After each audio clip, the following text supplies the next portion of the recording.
안녕하세요. 혼자 일회외 글쓰는 푸들 동거 엄마입니다. 저희가 약속대로 3부 마지막 편으로 돌아왔습니다. 그래서 이번 편에서는요, 사실 이제 대표님께서는 사회생활도 굉장히 오래 하셨고, 그전에 또 아르바이트로 세상의 단맛, 쓴맛 다 보신 알바 마스터 겸 사회 만렙이어서 제가 이제 그 부분에 대해서 조금 질문을 드려보려고 해요. 그래서 제가 참고한 부분은 이제 대표님이 예전에 쓰셨던 블로그 글들 이런 것들을 참고를 해서 좀 질문을 조금 구성을 해봤거든요. 그래서 이 부분을 통해서 많은 분들이 이렇게 뭔가 내 일을 하기 위해서는 사회적인 경험도 조금 필요할 수 있겠구나. 그런 거를 조금 엿보실 수 있었으면 좋겠다 해서 이제 만들어 봤습니다.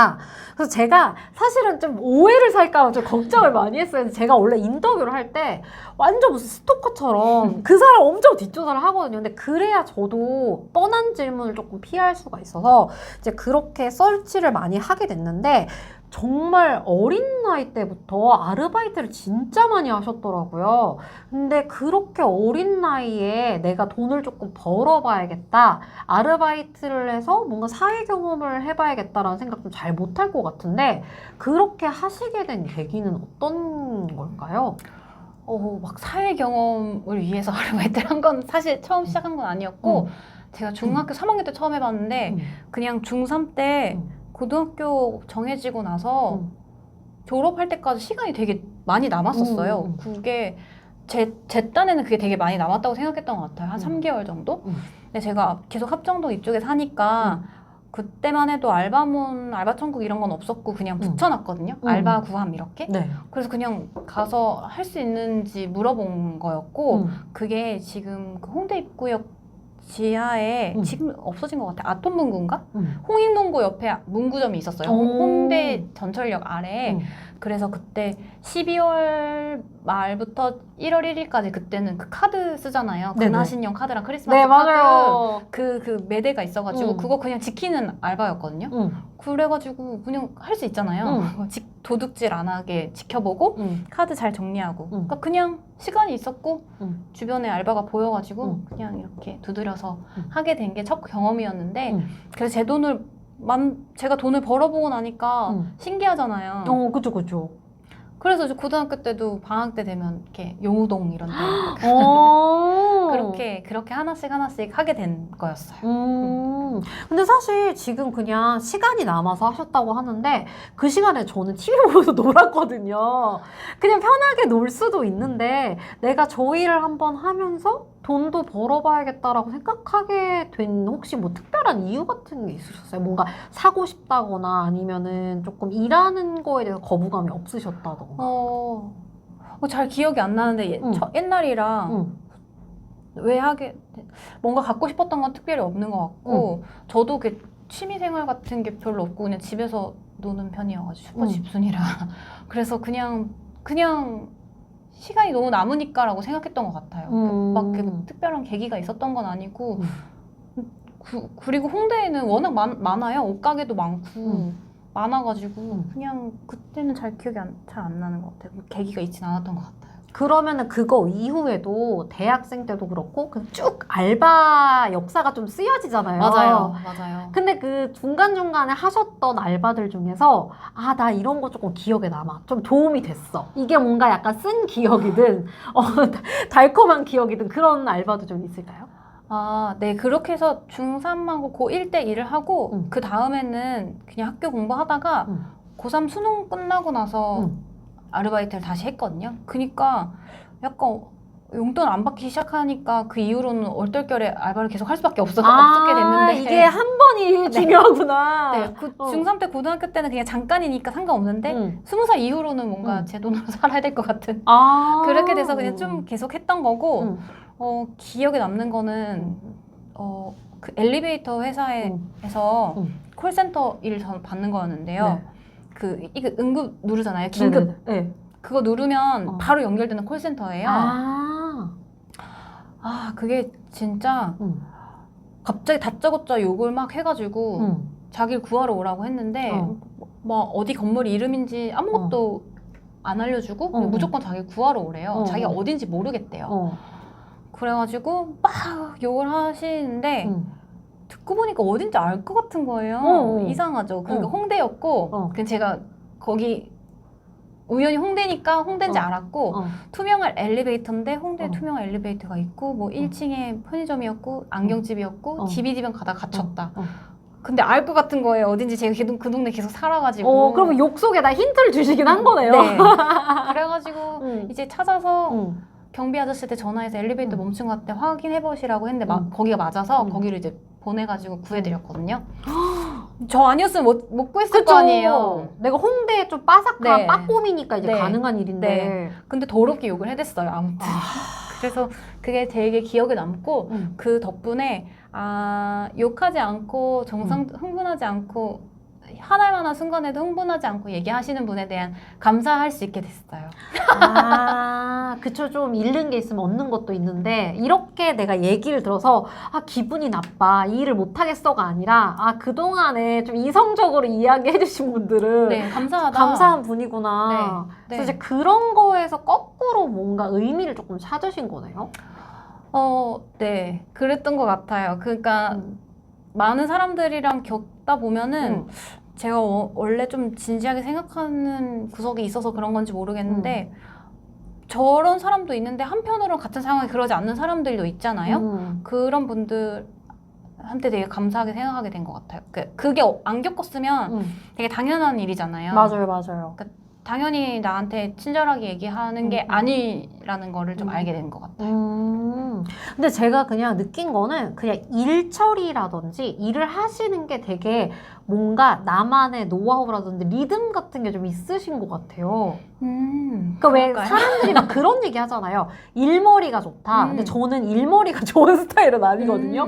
막 그런 일이 생기면 일단 멘탈이 막 부서지면서 막 어떻게 해야 될지 모르는 타입인데 거꾸로 그렇게 욕을 함에도 불구하고 침착하게 응대를 해서 잘 마무리를 하고 그리고 나서 상처를 받는 것도 아니고 이런 사람도 있으니까 더 잘해드리고 다른 분들한테 감사해야지 이렇게 생각하신 거잖아요. 그러게요. 기특하네요. 박수를 쳐주시다. 자, 20대 20대 대표님께. 20대 나에게 너무 기특하다. 네. 그리고 이제 두 번째 질문 좀 드릴 건데, 그리고 제가 이제 사전에 인터뷰하신 거를 보니까 비서라는 이제 직무로 한 5년 정도 사회생활을 하신 걸로 나오더라고요. 근데 제가 이 비서라고 하는 이제 직무에서 잘은 모르지만 미디어나 뭐 매스컴에서 비춰진 걸로 봐서는 뭔가 이제 뭐 스케줄 관리도 좀 꼼꼼하게 해야 될 것 같고 뭔가 이제 약간은 단단하면서 뭔가 약간은 정확하고 이런 면이 있어야 될 것 같다라는 생각이 좀 들었거든요. 근데 하시면서는 좀 어떠셨어요? 좀 잘 맞으셨어요? 네. 대표님이 너무 좋으셨어요. 대표님이 너무 좋으신 분이어가지고 그 앞에서 말했던 화가 나도 저한테 그 화를 전달하지 않는 분이셨고 저를 되게 많이 배려해 주시고 제가 비서일 외에도 할 수 있는 기회도 많이 열어주시고 저는 대단히 감사하게 생각하고 있어요. 그래서 질문이 뭐였죠? 그 직무가 좀 잘 맞으셨는지. 맞아요. 그래서 그 직무가 일단은 부담 없이 저한테 들어올 수 있었어요. 대표님이 워낙 좋으셨고 그리고 저한테 직무가 잘 맞았냐고 물어보신다면 잘 맞았어요. 왜냐하면 저는 사실 엄청 리더십이 있거나 이런 스타일은 아니고 고민도 되게 많고 그런데 책임은 대표님이 져주시니까 그죠. 책임을 대표님이 져주시니까 저는 그 안에 주어진 일 안에서 제가 좀 자유롭게 대표님에 맞춰서 이렇게 할 수 있어서 그 포지션이 전 되게 좋았고요. 지금도 그래서 그때 배웠던 것들이 많이 저한테 묻어 있는 것 같아요. 일할 때 도움도 많이 되고. 네. 근데 사실 회사를 그만두고 내 일을 할 때 일이 안 맞으면은 제가 훌훌 털어버리고 시작할 수 있는데 오히려 나랑 잘 맞는 일을 내버려 두고 뭔가 새로운 걸 해서 떠나는 게 저는 더 힘들다고 보거든요. 왜냐면은 이 일을 하면은 내가 진급을 하고 연봉이 오르고 이런 것들이 계산이 되잖아요. 근데 그렇게 잘 맞음에도 불구하고 내 일을 시작하게 됐을 때 뭔가 두렵거나 걱정되진 않으셨어요? 맞아요. 고민이 안 됐다고 하면 거짓말인데 더 걱정됐던 게 있어가지고 그 생각을 많이 그 창업에 대한 두려움을 많이 생각 못한 것 같아요. 더 두려웠던 거는 제가 회사 생활 말고는 아무것도 할 줄 아는 사람, 아무것도 할 줄 모르는 사람이 되는 게 좀 많이 걱정이 됐어요. 그러니까 제가 뭐 회사가 큰 문제가 있지 않았고 지금도 좋게 잘 운영되고 있는 회사인데 뭐 혹시라도 제가 그 회사에서 일하지 못하게 됐을 경우에 자의가 아니라 타의로 그쵸, 그쵸. 그렇게 됐을 경우에 그럼 그때 그 연봉과 그 생활에 이게 이제 젖어 있을 텐데 그쵸, 많이 익숙해져 네네. 있으니까. 갑자기 급여도 없고 다른 할 줄 아는 것도 없게 되면 너무 힘들 것 같았고 그거에 대한 그게 제가 회사 일 외에 할 줄 아는 게 없는 채로 경력 단절이 되는 거에 대한 두려움이 너무 커가지고 네, 창업에 대한 두려움을 좀 잊을 수 있었다. 깊이 생각하지 못한 것 같아요. 아, 그러셨구나. 네. 근데 저는 오히려 저는 회사 사람이 되게 되고 싶었거든요. 그러니까 회사를 다니면 좋은 베네핏들이 좀 보이는 거예요. 그리고 저 같은 경우에는 제가 일했던 직종 자체가 경력 단절이 돼도 복귀가 되게 쉽고 그 다음에 아까는 회사에 좀 매여 있는 시간이 길어서 나중에 아이를 낳고 결혼 생활을 하면서도 이 일을 할 수 없을 것 같다라는 두려움이 있으셨다고 했는데 저희 같은 경우에는 파트타임으로도 일을 할 수가 있었거든요. 여름방학, 겨울방학 다 있고 그래서 내가 봐도 이거는 꿀직장인데 제가 거기에 너무 성향이 안 맞는 거예요. 그래서 이제 그만둘 때 끝까지 좀 아쉽더라고요. 아, 내가 저기에 맞는 사람이었으면 얼마나 좋았을까. 근데 이제 그렇게 다니지 못하게 되니까 좀 아쉽기는 하지만 미련은 조금 없었던 것 같아요. 아, 내가 저기에 맞는 사람이 아니구나 라고 하면서 이제 하게 됐는데 이제 아무래도 대표님께서는 조금 더 먼 미래를 보면서 회사 밖에서 내가 네. 해고당하지 않거나 어떤 사정이 생겨도 계속 지속적으로 할 수 있는 일에 대한 약간 좀 갈망이 있으신 것 같다. 맞아요. 제가 거기서 조금 더 승진하고 거기 다니면서 결혼하고 아기를 낳았다면 창업을 못할 것 같아서 결혼이 예정이 없음에도 불구하고 미리 그죠. 미리 퇴사를 하고 창업을 했어요. 부모님이랑 같이 사는 동안에는 어쨌든 밥은 안 굶을 그죠. 거고 되게 중요해요. 네, 잠은 집에서 잘 거니까 네, 지금 미리 두드려 맞더라도 네, 지금 미리 창업을 해보자라고 생각을 해봤고요. 그리고 약간 이건 좀 근거 없는 자신감인데 사업이 망하도록 내가 절대로 내버려 두지 않을 거다. 내가 그걸 그냥 그렇게 지켜만 보다가 망하게 냅두지 절대 않을 거다라는 약간 자신감? 나를 믿는 구석이 네, 좀 있었다. 네. 근데 그거는 사실 사회생활을 좀 많이 해보시면서 그래도 어느 정도 아르바이트라는 것도 길게 하진 않지만 책임감이랑 성실함이 좀 요구되는 자리잖아요. 왜냐면 그 시간에 맞춰서 가야 되고 피곤해도 가야 되고 아빠도 가야 되고 거기에 대해서 이제 급여가 나오는 걸로 내 용돈도 써야 되고 그래서 그런 것들이 좀 제가 봤을 때는 뭐 대표님이 생각은 못 하셨겠지만 그 당시에는 그런 것들이 계속 트레이닝이 돼서 아마 그런 근거로 자신감을 가지신 게 된 것 같다. 네, 뭔가 쌓여 있었던 것 같아요. 아르바이트를 워낙 많이 하기도 했고, 아르바이트 이전에 이제 그 비서 일 이전에 뭐 학습지 선생님이랑 영어학원 선생님 이런 것들을 해서 그러니까 엄마들을 보면서 느끼는 게 되게 많았어요. 그러니까 엄마들이 되게 재능 있으신 분들도 많고, 일 그만두고 집에 계시기에는 아까워 보이는 예쁜 엄마들도 너무 많고 그래가지고 뭔가 네. 이게 어쩔 수 없이 제가 고민할 수밖에 없는 미래의 모습일 것 같아가지고 그거에 대한 걱정이 워낙 많았고 그 아르바이트랑 직장 경험 덕분에 지금도 이렇게 할 수 있는 것 같아요. 그러면 네. 이제 다음 질문 드리도록 할게요. 근데 제가 보니까 회사에 다니시는 동안에도 일을 하고 남는 시간에 계속 뭔가 구상을 많이 하신 게 노트에 많이 담겨 있더라고요. 그리고 저는 쉐어하우스도 좀 운영을 하신 걸로 알고 있는데 직장을 다니시면서 그런 사이드 잡을 계속 하셨던 경험들이라든지 하시면서 이런 것들을 좀 많이 배웠다 하시는 거 있으세요? 네, 회사 다니면서 한 해도 그냥 회사만 다닌 적은 없는 것 같아요. 저 해본 걸로 쭉 얘기하자면, 뭐, 떡 쪄가지고 앙금 케이크, 앙금으로 이렇게 꽃 이렇게 하는 거 있잖아요. 그것도 하고, 공인중개사 공부도 했었고, 거기는 1차 붙고 2차 시험 볼 때 이제 주식의 맛을 알아가지고 아. 2차를 못 따고 1차만 붙고 2차를 못 따고 주식 하다가 그리고 쉐어하우스도 했었고 뭐 별거 다 했던 것 같은데 막 그런 원데이 클래스 같은 거 정말 많이 들었고요.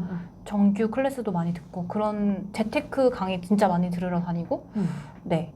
한 해도 그렇게 가만히 있었던 적은 없었고요. 쉐어하우스는 대단한 저에게 도움이 되었는데 일단 지금 그때 그 전까지는 원데이 무슨 정규 클래스 뭐 자격증 공부 뭐 이런 식으로 했다면 쉐어하우스는 진짜로 실행으로 저질러 버린 거여가지고 그죠. 거기에 의의가 되게 컸고요. 그리고 그 제가 실제로 한 달에 인컴이 순수익으로 남는 인컴이 7, 80 정도 됐어요. 제 월급 플러스 알파로 7, 80이면 되게 큰 이제 금액이 되거든요. 그쵸, 괜찮죠. 그리고 뭐 직장 다녀보신 분들 아시겠지만 한 달 월급 80만 원이 오른다는 거는 12 곱하면 8, 20, 960만 그쵸, 연봉 그쵸. 1000만 원 정도 오른 거나 마찬가지잖아요. 그래가지고 그게 이렇게 손쉽게 손쉽게라고 하기에는 좀 그렇지만 이렇게 순식간에 되는구나 이걸 경험하고 나니까 내 회사 밖에서도 돈을 벌어볼 수 있을 것 같은 용기를 많이 얻었고 연봉이 급여가 올라간 것에 대한 윤택함도 느껴버렸고 네, 좀 대단히 저에게는 의미 있는 경험이었어요. 그리고 퇴사하고 나서 이제 월급이 없잖아요. 없는 동안에도 쉐어하우스에서는 인컴이 나왔기 때문에 제가 그 처분하기 전까지는 그것도 이제 실제로 경제적으로도 도움이 되고 제 마음적으로도 많이 도움이 되었던 경험인 것 같아요. 그래서 저는 대표님들이 쓰신 글을 보면서 특히나 쉐어하우스 운영하신 게 마치 이제 영상다방 황금단추의 베타 버전 같다라는 느낌이 좀 들었거든요. 네, 우연히, 네. 그래서 실제로 공간을 조금 운영을 해보셨고, 네. 그거를 이제 일을 하면서 이거에서도 수익을 발생하게끔 시스템을 만드신 거잖아요. 네. 근데 쉐어하우스도 사실 쉽지만은 않다고 전 들었는데, 어떠셨어요? 힘든 점은 없으셨어요? 힘들었어요. 되게 힘들었어요. 그래서 공간 사업을 못 할 수도 있겠다. 그런 생각도 했고, 투자라고 하면은 부동산 주식이 이렇게 큰 줄기잖아요. 네. 제가 항상 공간에 저도 애정이 많고 공간이 중요한 사람이라 저는 부동산에 되게 맞는 사람이라고 생각했는데 쉐어하우스를 운영해보고 나서 난 주식파다. 주식파다라고 느꼈어요. 생각보다 사람을 대하는 게 어렵고 지금은 사실 지금도 사람을 대하는 일이긴 하지만 이렇게 잠깐 왔다 갔다 하는 일인 거랑 거기가 거주 공간이 되는 거랑은 좀 다르더라고요. 그래서 제가 부동산 투자를 하게 되면 세입자는 거기 거주하시는 분이 될 테니까 좀 생각하지 못한 디테일한 문제들이 일어날 수 있겠다라는 생각이 들고 쉐어스의 구성원들이 서로 마음이 잘 맞았을 때는 괜찮았는데 그죠. 거기가 틀어졌을 경우에 제가 같이 살지 않는데 개입할 수 있는 부분이 되게 한정적이고 되게 곤란했고요. 그 자잘자잘한 생활하면서 문제들이 뭐 발생하기도 해요. 세탁기가 뭐 고장 난다던가 그런 것들은 제가 막 퇴근하고 가서 세탁기도 막 고쳐보고 현관문 그 도어 스타퍼가 고장나서 그런 것도 제가 또 고쳐보고 안 되면 사람 부르고 막 그런 자잘자잘한 경험들이 주식 투자가 좋겠다. 그래서 저는 그런 것 같아요. 그러니까 말씀하신 것처럼 쉐어하우스는 내가 거기에 살지 않으니까 개입을 하긴 해야 되는데 어디까지 개입할지도 조금 어려운 부분이 있는 것 같고, 그 다음에 이게 아까 말씀하신 것처럼 여러 사람이 사는 집이다 보니까 이게 인간적인 트러블이 생기면 맞아요. 그 구성원은 내가 어떻게 할 수 없잖아요. 그래서 맞아요. 그런 부분들이 조금 힘든 부분이 있다. 네. 그래서 장기적인 인간관계보다는 조금 단기적인 게 조금 더 맞겠다. 그리고 부동산보다는 주식 투자가 좀 더 맞겠다. 저에게는. 근데 그걸 괜찮아 하시는 분들도 분명히 계실 거예요. 저는 이제 제가 쉐어에 들어가서도 살아봤는데 제가 살아보니까 더 요청 받는 게 더 많아져서 그죠. 제가 집에서 쉴 수가 없더라고요. 그래서 네, 이게 맞는 분도 계실 텐데 쉐어의 좋은 점은 크지 않은 돈으로 레버리지 일으켜서 레버리지 일으켜봤자 보증금이거든요. 네, 맞아요. 근데 그건 다시 돌려받는 돈이니까 맞아. 그래서 크지 않은 돈으로 저질러 볼 수 있는 일이 1인 부분은 되게 장점이고 또 두 번째 장점은 어쨌든 계속 월 수입으로 돌아온다는 부분이 되게 장점인데 다만 누군가에게는 거기가 쉼의 공간이기 때문에 되게 책임감 있게 맡아주시는 부분들이 어려울 점들로 다가올 수 있다라는 게 단점이에요. 저는 그 얘기 듣고 사실 대표님은 에어비앤비 같은 숙박 공간 하셔도 잘 하실 것 같다는 생각을 했건데 혹시 그런 거는 염두에 둬보신 적은 없으세요? 저의 퇴사메이트 아까도 잠깐 언급했었는데 네네네. 그 퇴사메이트는 에어비앤비를 했어요. 근데 에어비앤비도 괜찮을 것 같은데 완전히 좀 다른 종류의 또 인컴이 나오는 그거여가지고 저는 우선 이렇게 자주 커뮤니케이션 하는 게 그때는 되게 부담스러웠어요. 회사 다니고 있을 때여가지고 뭐 고객 문의라던가 이런 거를 그때그때 응대하는 게 저는 조금 그때는 부담스러웠고 지금 한다고 하면은 나쁘지는 않을 것 같아요. 코로나 때문에. 그쵸. 아무래도 이제 맞아요. 네, 외국 손님들에 대한 수요가 조금 많이 떨어지다 보니까 맞아요. 그래서 에어비앤비 하시는 분들도 요새 고민이 많으시더라고요. 매물이 한동안 엄청 많이 쏟아졌었어요. 그죠. 그리고 또 아시겠지만 좋은 자리는 또 권리금이 없는 자리가 없잖아요, 거의. 맞아요. 근데 최근에 코로나 심해지고 나서는 권리금 없이 그냥 집기만 넘기는 조건으로 막 많이 나왔었는데 지금 시장은 어떨지 모르겠고요. 일단 저는 우선은 황금단추에 집중을 하겠습니다만 혹시 부업이나 사이드 잡이 필요하신 분들은 고려해보셔도 아주 나쁘진 않아요. 근데 본인 성향을 먼저 파악해보시는 게 중요할 것 같아요. 네. 내가 그런 커뮤니케이션을 어느 정도로 긍정적으로 받아들일 수 있는 사람인지. 그래서 아마 사이드 잡으로 조금 먼저 경험을 해보셨기 때문에 그런 것들이 좀 도움이 많이 되셨다. 실제 창업하실 때 그런 좀 느낌을 좀 많이 받거든요. 그래서 많은 분들이 그런 얘기 하시는 분들도 계세요. 회사를 다니는데 회사에만 집중해라. 근데 이제 평생 직장이 없어진 세상에서 그리고 또 이제 저희가 평생 직장이 뭐야 10년, 20년도 일 못하게 되는 경우들 많잖아요.